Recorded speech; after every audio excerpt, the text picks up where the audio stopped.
today's show. Today you guys are going to get a very special behind-the-scenes look at how we build strong relationships with the animals in our care. You'll see firsthand how we train the animals, and you'll see how that training contributes to the animal's own health care and well-being. And now, ladies and gentlemen, let's have a round of applause for our training team.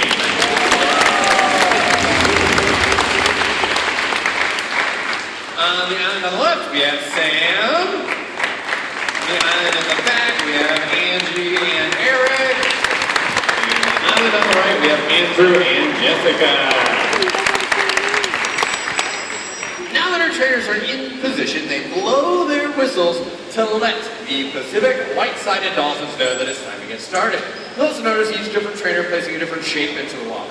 Those shapes act as kind of like name tags for the animals. Each different dolphin has been trained to touch their head to their own unique shape, and by doing so, that's how they know what trainer they'll be working with this session.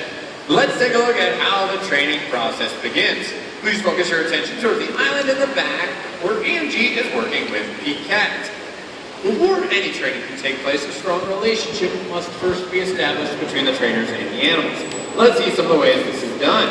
Angie's playfully splashing Piquette with water, giving Piquette some pieces of food, and a nice gentle scratch on the tongue. All of these things are things that Piquette really enjoys.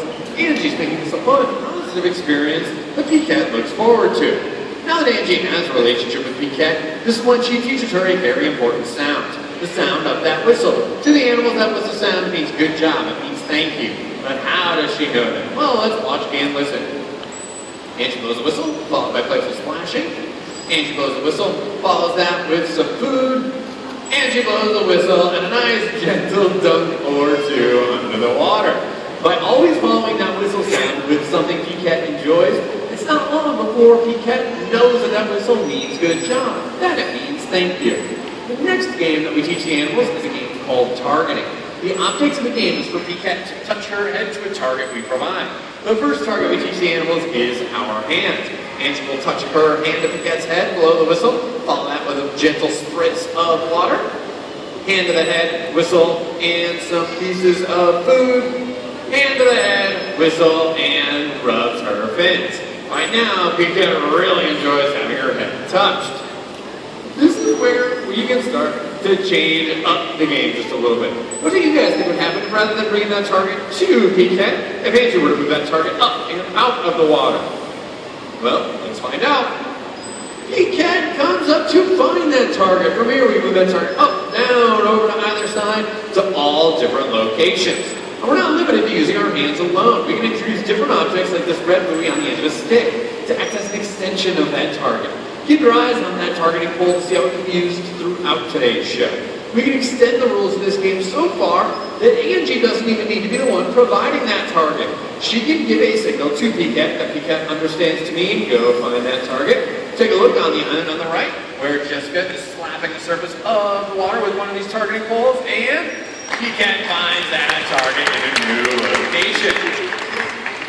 Jessica thanks Piquette for playing this game with a few dunks and some food before asking Piquette to again find the target and using the back slapping the water nice and loud so that way Piquette can hear it, and she finds that target back with Angie. So you can see how the simple head-touching game has turned into a great way of asking the animals to move to different locations throughout that habitat. You just saw one method of training you saw us teach the animals that targeting game. Another method of training involves doing what you are all doing right now, just observing these animals at play.